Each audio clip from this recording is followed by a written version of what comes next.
Welcome everyone. Hello everyone to the first plenary at the EU-Robotics Forum edition 2026.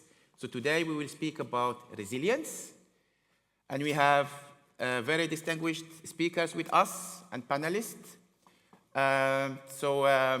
First we have Michelle Williams as the head of business transformation from AkerBP. Welcome, Michelle. And then we have Linn Winsnes Thrane from Kongsberg. Sorry for spelling. We have Flavio Fusco from Leonardo. And then we have Heather Buisman from NATO, Diana, which is accelerator program. And we should have also Brando Benifei, who is a member of the European Parliament. So he's in Cameroon this week. So I'm not sure if he's connected online now. Not yet. Okay, so we don't have him connected yet. But we hope that he will be connecting in a few minutes. No? Not connected. Okay. Perfect. But then we will start. As a start, I will run a video as a starting for this session. And then afterwards, we will go into the panel and discussion. Yes.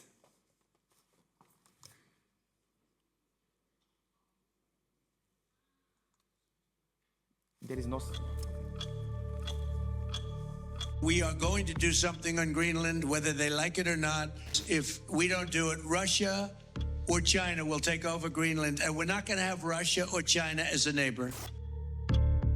What is driving the pressure on Denmark to relinquish Greenland? While the US government cites national security as its primary motive, Greenland's vast reserves of critical materials and natural resources represent a major strategic prize. The competition for supply chain control is redefining the transatlantic bond, exposing Europe's underlying weaknesses. Resilience is no longer just about defence. It is about secure and diversified supply chains. In securing European supply chains, a pivotal strategic response is robotics. Robotics solves critical workforce gaps and enables reshoring of industrial capabilities. Robotics enhances safety and welfare by automating dangerous tasks. And moreover, robotics catalyzes supply chain innovation, advancing core components like motors and electronics, transforming sectors from manufacturing to energy, and cultivating a new generation of expert engineers. Europe, once a global leader in robotics, is witnessing a steady erosion of its industrial base.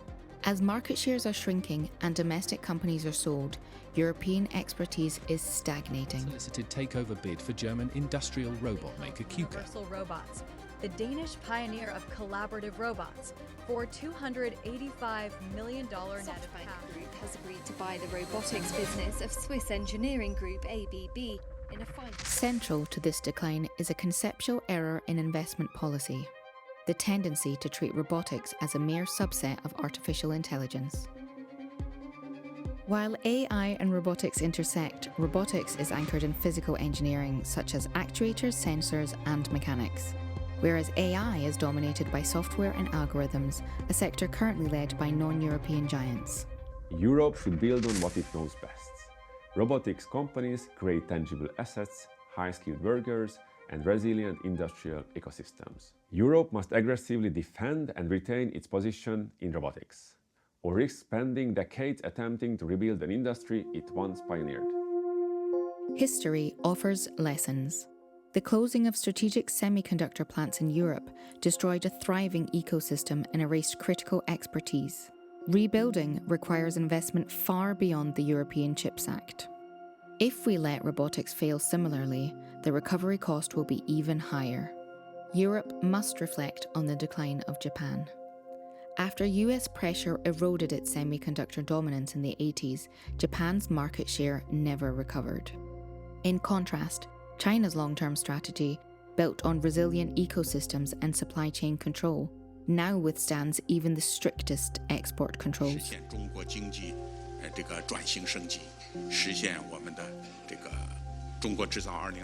The global order is shifting, from a US-led unipolar system to a fragmented multipolar world, with rising protectionism and competing national ecosystems.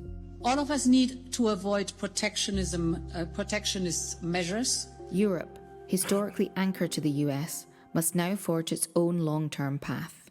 Strategic self-reliance is an existential requirement. Robotics is not just a technological choice, it is a single action that Europe can take today. It is an engine driving our entire supply chain, fueled by our proud engineering tradition and industrial heritage. In today's global economy of war, supply chain security is no more just an industrial box to check. It is our lifeline. We owe to the next generation a Europe that stands on its own feet. For a prosperous future, let's move for resilience, let's move for leadership, let's build a future powered by strong robotics in Europe together.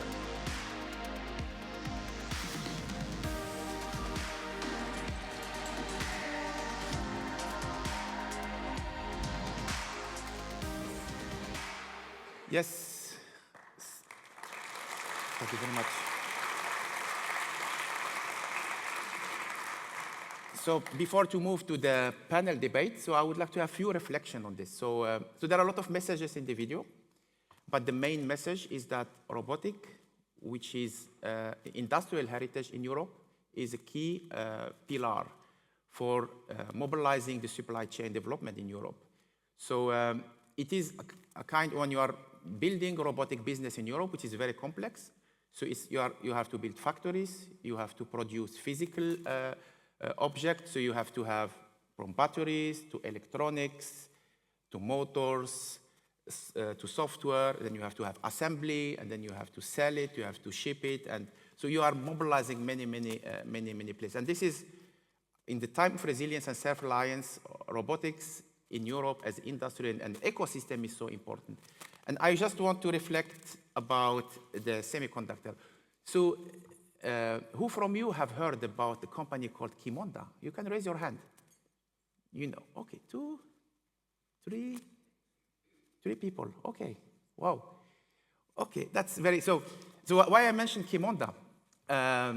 So because the history offers lessons. In Europe, we have Qimonda, which was a very important company developing memory chips. We know that memory chips are so important everywhere. It's not just for mobile phone or computer. You have them in your water supply, you have them in your medical device, you have them in the cars, you have them everywhere. And this technology, like developing memory chips, which is very complex, you need a lot of investment in innovation and research. You need to have a huge ecosystem. You have only we had only 4 companies in the world developing DRAM 20 years ago. And Qimonda was one of them. They have 10% of the market share. So you have Samsung from Korea, Hynix from South Korea, Micron from US, and Qimonda. Qimonda was a spin-off of Infineon in 2006, and Infineon was a spin-off of Siemens of 1999. So it was a spin-off with roughly 14,000, 13,000 people working in the company. And they have to find their way. They have 4 sites. One is in Germany, in Dresden, and one in Portugal, and one in US, and one in Malaysia. And they got really big challenges. But they have opportunities. First, they got a huge contract from Windows, Microsoft, Windows Vista. I don't know if some of you knows about it. Where they took loans to produce memory chips for Windows Vista at that time, 2006. Unfortunately, Windows Vista was a big, I would say, failure. So they got the first shock. So they have huge production in Dresden and Portugal, like a lot of chips produced, but Windows didn't buy them because it failed. So it was the first shock. Then the competitors, mostly Samsung. So Qimonda is in financial trouble. Let's do price dumping. So Samsung was selling the chips almost at the production cost, just to keep, to make the life of Qimonda tough. And then it came the third shock, which is the financial crisis in 2008, where the loans get more expensive and Qimonda couldn't resist. So then it was this, we need to save Qimonda, because Qimonda is 13,000 people, yes, ecosystem around supplier and so on. It was very, living from Qimonda. So in 2009 or 2008, late of 2008, so we need to save Qimonda. They needed 600 million. You know, cheap production, you need to invest. You need a lot to have a cash flow because you have to buy equipment and buy materials and so on. So they needed 600 million euro. Then the Saxony, the province or the county Saxony, they gave 150 million together with Infineon. The Portuguese banks, because they have 1,800 people working in Portugal, they gave 180 million. And then it was the German government to mobilize 300 million, Angela Merkel. It was a lot of, the financial crisis, she had a lot of things to think about. And she didn't, or the government didn't want to give the money to Qimonda. And then to 2009, in January, Qimonda filed bankruptcy. So really a loss. But what happened next when, this is probably the sad part of the story, when China got into this export control and the restriction, 2014, they needed also to develop their own chips, their own memory. And they created in 2016 a company called CXMT. And it's very tough to get with Samsung and Hynix and Micron. It's years ahead of them. So the entry point was Qimonda. So they have more than 10,000 patents, but they bought all this patent from, or they took them because it was a bankruptcy. And the worst thing with the patent, they cannot do much, but they hired many of the people from Qimonda, like earlier, to CXMT is called the company. And then to build such DRAM. But of course, Samsung and Micron, they are much more ahead. It's still not the, so, but we lost Qimonda, we lost such a very strategic company, and the message here is that we have robotics as well, very important message here that, and if we lose also this field of robotics that is really triggering a lot of supply chain development, then we will have also another strategic area which is lost and so on. So that is the first. So, but let's go for our speaker. I don't know, do we have Brando from the European Parliament? Isn't he connected? Okay, so then we'll need, yeah, okay, but perfect. Yeah, so let's start from a reflection on the video and start with you, Michel. So we speak about resilience and strategic autonomy, and you are representing AkerBP, the energy sector. So how do you see resilience and strategic autonomy from the energy operator perspective? Thank you, Nabil. For an operator, resilience is the ability to keep critical infrastructure and operations still running under severe amounts of stress. Stress like we saw on the video, geopolitical uncertainty, cyber threats, and also the technology dependencies. When it comes to strategic autonomy, it comes down to reducing the exposure of these dependencies. It's all about securing control. We need to keep control of the supply chain, we need to have control of the data, and we need to secure control of the technology. So from an operator's perspective, we see resilience as two sides of the same coin. Operating safely under stress and retaining control of the systems. So for us, this is very foundational if we're going to go into some details of the biggest, largest European development on the Norwegian continental shelf, Yggdrasil, where everything from day one is built for autonomy, automation, robotics, and unmanned operations. So it's critical to keep resilience. Very good, yeah. Thanks a lot, thank you, Michel. And Linn, if we come back to you, so you are at Kongsberg.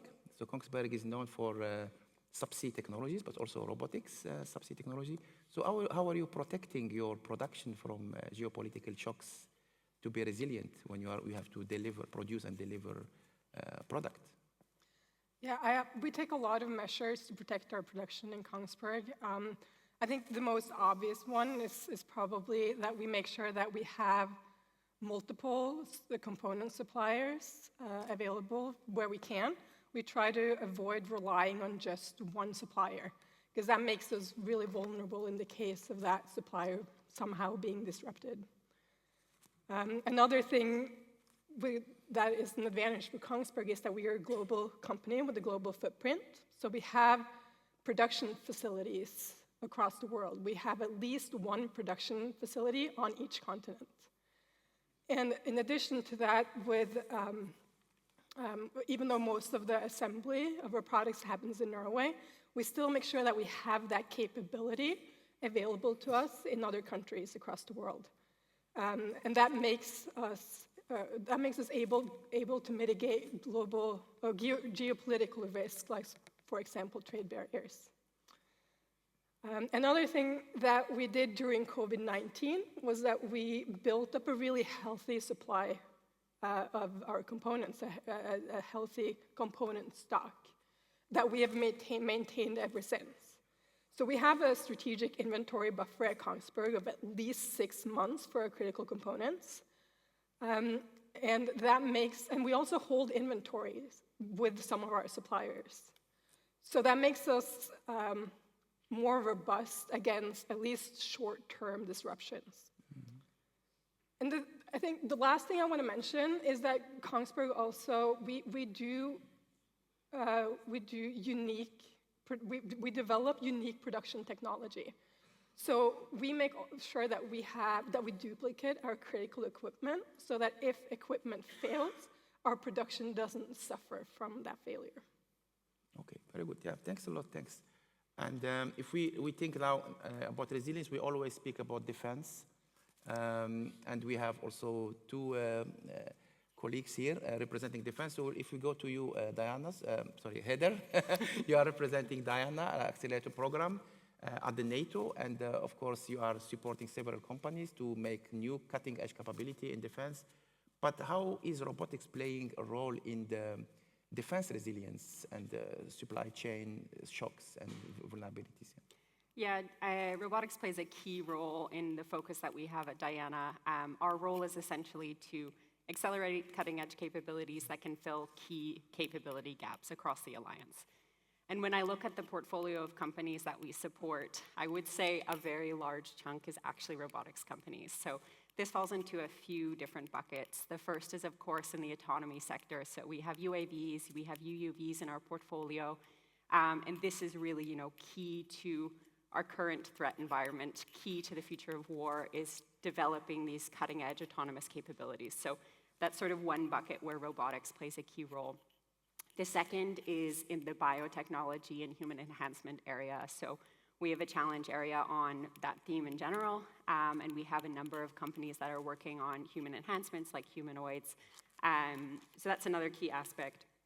And the third is around critical infrastructure and logistics. So of course, in NATO, we have the traditional aspect of ensuring logistics in the battlefield, and we're seeing more and more autonomous robotic systems playing a key role in that space, and robotics that need to work in extreme environments, that need to work in denied environments, that can be really ready for any condition.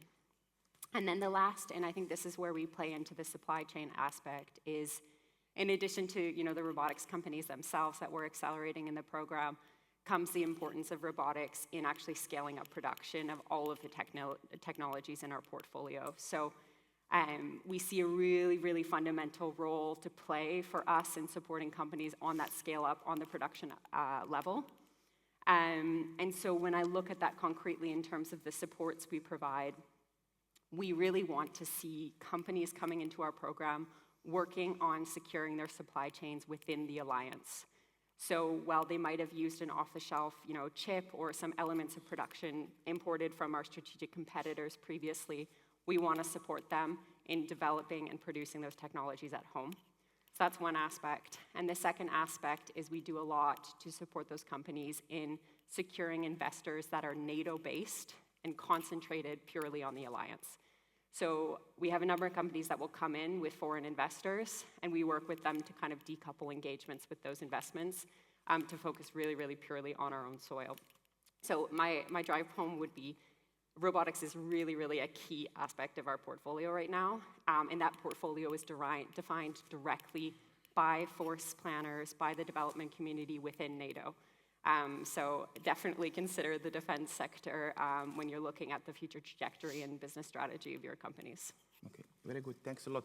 By the way, you still have a chance to ask questions at the end, so please prepare your questions, so I will come back to you afterwards. But when we speak about defense and now Europe, we also speak about dual use, because we try to maximize our use, and then we have Flavio, so you are at Leonardo, you are expert on dual-use technology. So when we see that there is a lot of intention and ambition in the European programs to make use of dual use for strengthening our resilience, so what are the obstacles and hurdles that we see now?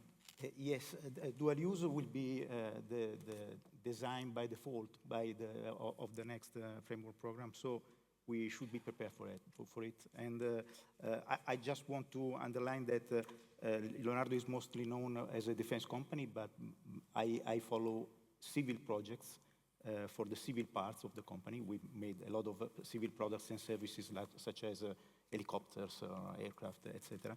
So I think I can put myself in the shoes of many colleagues doing only civil and asking and wondering what will happen in FP10. We don't know yet. The FP10, of course, it's totally in the works.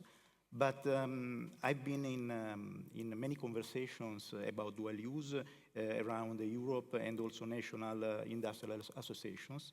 One thing that I see always emerge in this discussion is the consideration of dual use as a property of something that can be used both for military and for civil use, which is true, of course. But when we speak about a research project, the dual use, in my opinion, it's better understood as a spectrum of risks. Spectrum of risks because when there is a certain defense sensitivity for some item here and there inside the project, new requirements could apply, new restriction could apply. And they fall basically in two categories: export control, which you don't usually have in a civil project, and security classification. So we must be aware that they exist, this bunch of requirements, and they should be prepared.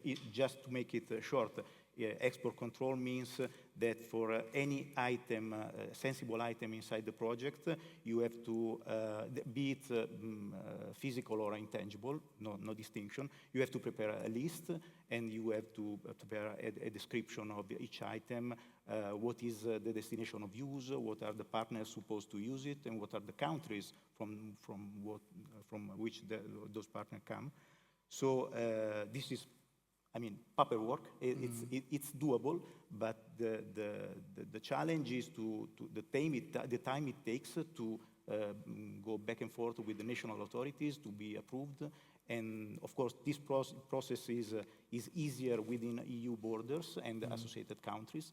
But when you have a partner from an international cooperation, for instance, outside the EU, it could be longer. So it's just something that the project manager should know in anticipation. And then the other set of requirements, let me say extra requirements with respect to the technical ones, is the security, because the security classification, I mean, in many dual-use projects I have seen is unclassified, and that's you go as the civil projects. But if maybe in an international project, one or more member states asks to rise for some reason the security level, the project is affected by it, and so to various degree, this is why I call it a spectrum of possibilities, to low degree or higher degree. But for instance, you may require personnel clearance, you may require restricted areas for working on the project with access control, no internet, no normal PC storage or communication means, so everything changed. And this is, I mean, quite an investment for a small company maybe that is not ready for that. Okay. So this is, I mean, it's all manageable, but they can have an impact, those requirements, to, for instance, excluding from cooperations potential good partners that are not intentional to invest. Or maybe excluding some university that with the principle of academic freedom wants the result published, but under security control, maybe they are not published. So something to be taken into account. Very good, yeah. Thanks, yeah, but I heard like three keywords: defense sensitivity, export control, security classification.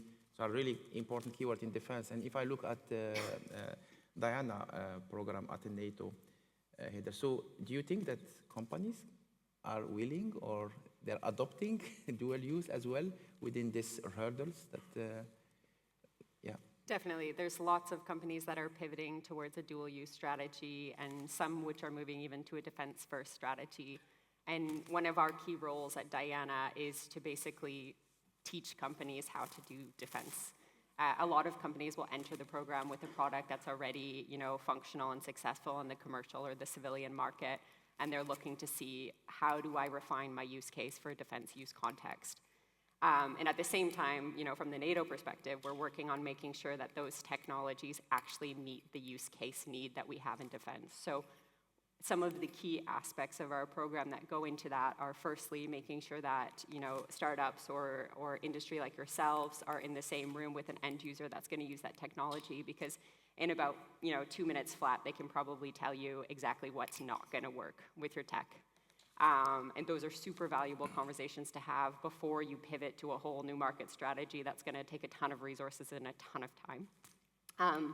And then the other aspects that are really fundamental there are around kind of de-risking that technology for defense. So leveraging TEV or testing evaluation, leveraging operational exercises to actually test your technology in a simulated military exercise context and see if it works or not. So our program is really structured around that kind of concrete implementation of your tech to see if it's going to work in defense.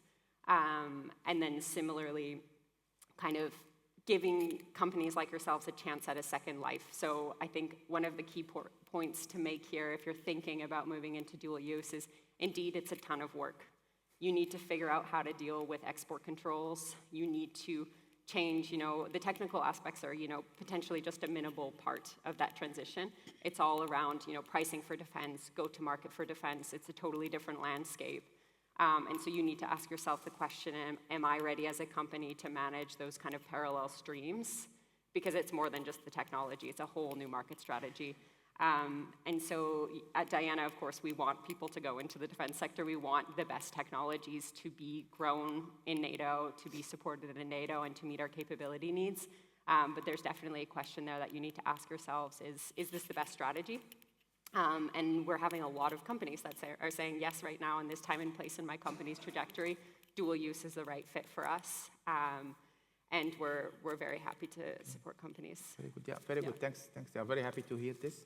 So now we go to what we saw also in the video, that robotic is treated as a subset of AI, and there is a lot of investment in AI, but less in robotic. We are losing robotics company, supply chain control.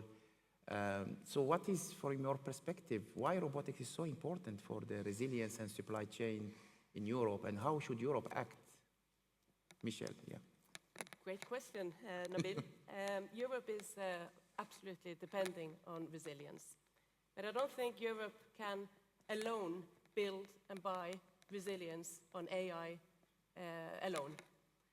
We have to treat robotics not just as an AI application.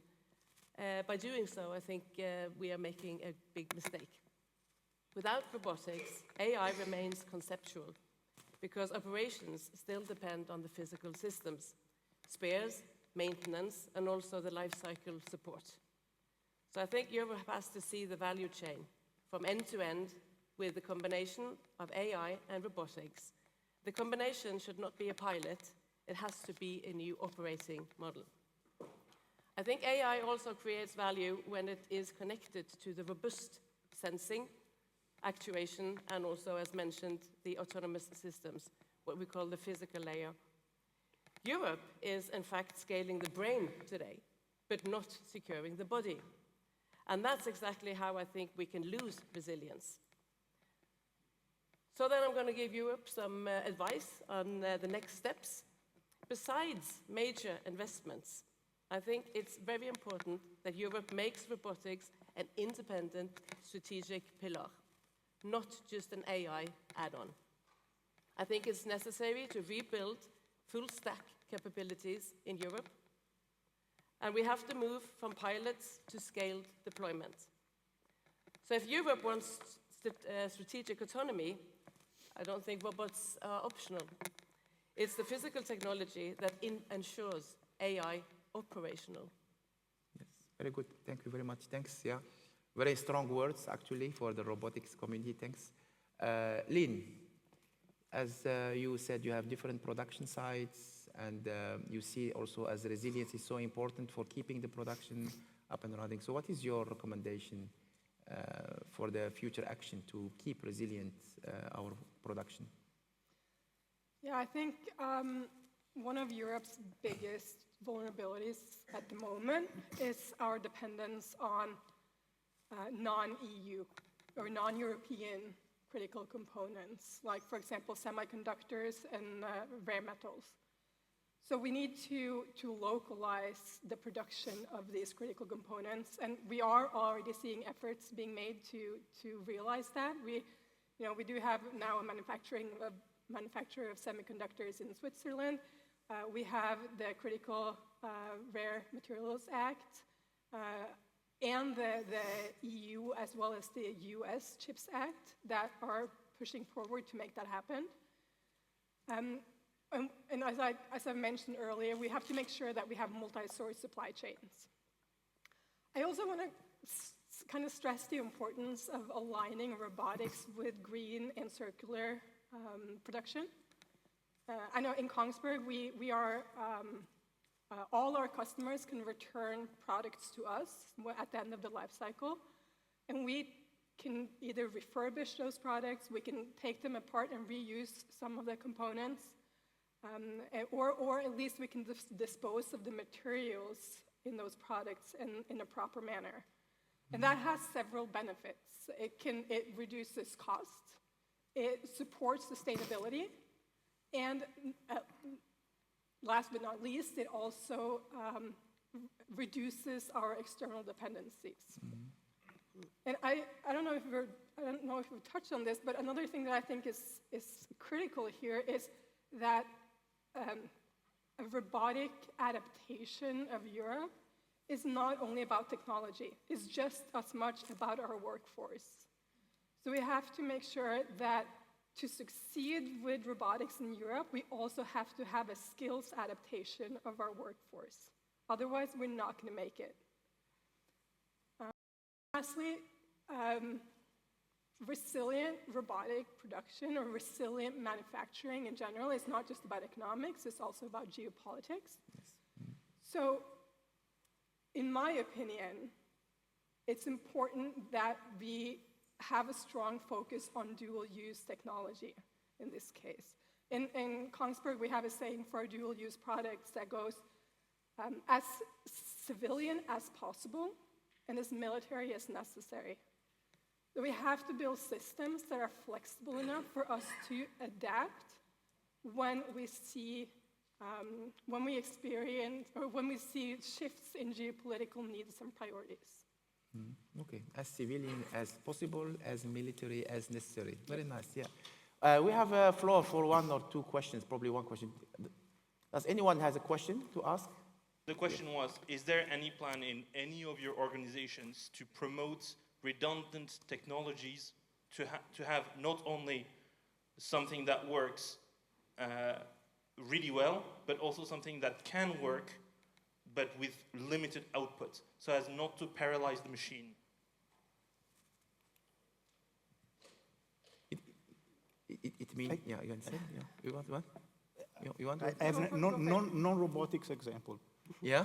Yes. You know that when an helicopter has only one engine, it cannot fly over populated area.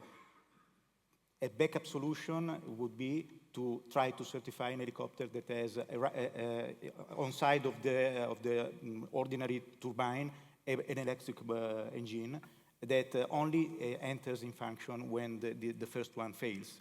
Of course, it cannot fly and do everything only with the electrical engine, but it would be enough to survive and to land. Yes, yeah. That's good, yeah. And you? Yeah, I'll just jump in. I mean, it's kind of tied to this. I think there is, a conversation that we have to have sometimes around capabilities is, do we want the perfect capability that's going to work in 100% of scenarios, or do we want the thing that's going to work now and be quickly producible? So there's one element of that which you always have to weigh the pros and cons of the perfect ideal solution. and the solution that's just going to get the job done, even if it's not, in 100% of the optimal conditions. That's one aspect. The second aspect around coming back to resilience, I think if you ask any defense planner or any critical security analyst, you always need backup plans. And a number of the companies that we have in our portfolio are around those backup plans. What do we do when our drinking water system fails? What do we do when our energy supply fails? How do we store energy in a grid in an extreme environment where we're cut off from connections to critical infrastructure?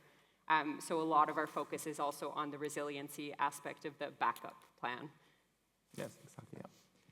Okay, so I see we have almost 10 seconds before the. Yeah, you want to? Okay, because we started late, 5 minutes, so yeah. You want to ask him? Yeah. I was noticing that several of you talked about the importance of testing the technologies properly, and yet none of you has mentioned the testing and experimentation facilities that the European Union has paid for over the last few years. Do you not approve of them, or what? I could answer testing, but it might be a smaller scale. But looking into, as I mentioned, Yggdrasil, which will be dependent on autonomy and robotics. The first oil is planned for 2027. Everything has to be ready. Everything has to be tested and failed and tested again and proved to be working. So what we do to test and pilot is that we do it on the brownfields, the existing assets, and we do all the testing, and we do it in great partnerships. We have partnerships with Aker Solutions, we have Cognite, and we're really looking into how we can make sure that ensure that this is deployed for the right use in 27 from the first oil. But I think it's very important to early start to test, and as important that it is in other technologies, you have to see the failure to learn, but you have to learn fast. And I think also having the ambition of when to be ready, it also sets the whole partnerships and the collaborations together. But we can't do it alone. No, I don't think anybody can take this resilience and the self-reliance. I think it has to be built on good partnerships, and you can't do it all alone. So. I will jump in just quickly on that. I can't speak to the European side, but in our program we have 200 test centers that are across the alliance for very niche capability needs, from 6G testing to autonomous systems in denied environments. And so the majority of companies that go through the program will do testing at least one of those facilities. That's for us, one of the most fundamental aspects of de-risking that technology. We don't want to adopt it unless it's been tested thoroughly. And for the companies that are producing tech that's really relevant now, we try to get those integrated into operational exercises. So whether that's, RETMIS in Portugal or, concrete military exercises where that can be actually used by end users in a simulated environment. Very good, yeah. So I think we are over time. Just like to give probably 1 minute each. You would like to say final words, recommendation for how we can keep up Europe self-reliant and resilient in the new era, and what is your final recommendation? We start with Michelle.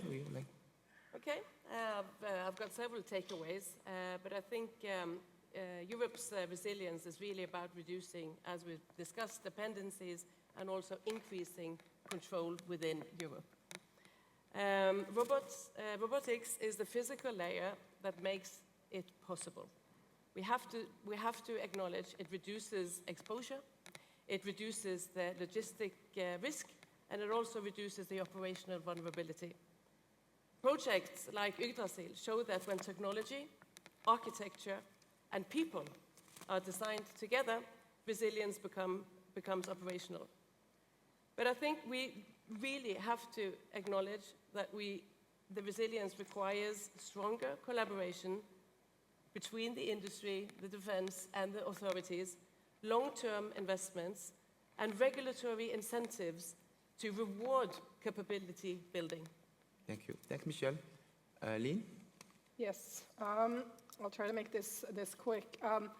So it'll be kind of in line with what I've said previously, but I think Europe needs to, like we talked about, reduce our dependency and also ensure that our flexibility so that we can adapt and recover quickly when geopolitical shifts or disruptions occur. And I also think it's important for big technology companies to realize that demands change as well, and be able to quickly adapt and meet new demands is going to be critical, and we've seen that in the past several years, how the market has changed and how the focus has changed. Thanks. Yeah, Flavio? If I may, I have a recommendation for all of us, and also maybe a request to the Commission for the next framework program. The recommendation is for companies and research centers that have not yet invested in facilities for proper handling security-related requirements. Please do it now, because it takes time, and so you will be ready for the next FP10 to participate in this big program that is becoming. And my hope for the program itself, so an indication to the Commission, please find a way to preemptively categorize the topics in order to show clearly in anticipation, before the people jumps into the proposal, which topic is highly sensitive and so require a lot of extra requirements, and which topic is easier and let me say more similar to a proper civilian one. An example of this, not perfectly fitting, maybe in EDF, we have research actions and development actions. Mm-hmm. And you know, when you enter in a research action, that the classification level will be low, the security will be low, and many actors can participate. Mm-hmm. Yeah. Heather? Yeah, so I think my first point would be, it's not just about the money. We know there's tons of money in the defense space at the moment, but we need to make smart, strategic, and widely diverse portfolio of investments. And that means we need to move quickly to accelerate a whole mix of technologies, de-risk them through testing, as you pointed out, and make sure that those are actually meeting a need that we have. So that's number one. The second is we need to have a mechanism to procure those technologies. And I don't want to hear complaints anymore from governments saying it's not possible. It is very much possible. There are tons of rapid, agile procurement mechanisms that exist, and we need to start using these to build demonstration cases on how we can procure in a much more rapid environment. The next point I would say is, a lot of us, we're all moving towards the same target. And I think we need countries to realize that there's opportunities to collaborate across within NATO, within the EU, to build collective partnerships that work a lot better and more effectively than everyone building their own perfect drone nationally. We need to, come together and realize we have to go beyond our own, unique agenda and work collectively for a mission. So let's look at the same finish line and see how we can get there together. And yeah, that's about it. Yeah. Very good. So it's not about money. It's really about doing the work and have a strategy for our self-reliance. So what we saw from Qimonda, they needed 600 million euro in 2008 to survive. Now Europe is spending on the Ships Act billions, hundreds of billions, and we are not able to get a company like Qimonda actually for our self-reliance. And robotics is very important for Europe and for our supply chain, and we need to invest in it for our self-reliance. We need to collaborate in defense and civilian dual use. We need to collaborate with our stakeholders and industries to have production resilient. That will be my takeaway and many other takeaways. So I thanks everyone from you who attended here to give your opinion and your input for this session of resilience. Thank everyone for attending this session. I hope you get some takeaway also for you, and wish you a very nice forum with the exhibition. Take care of yourself. Thank you.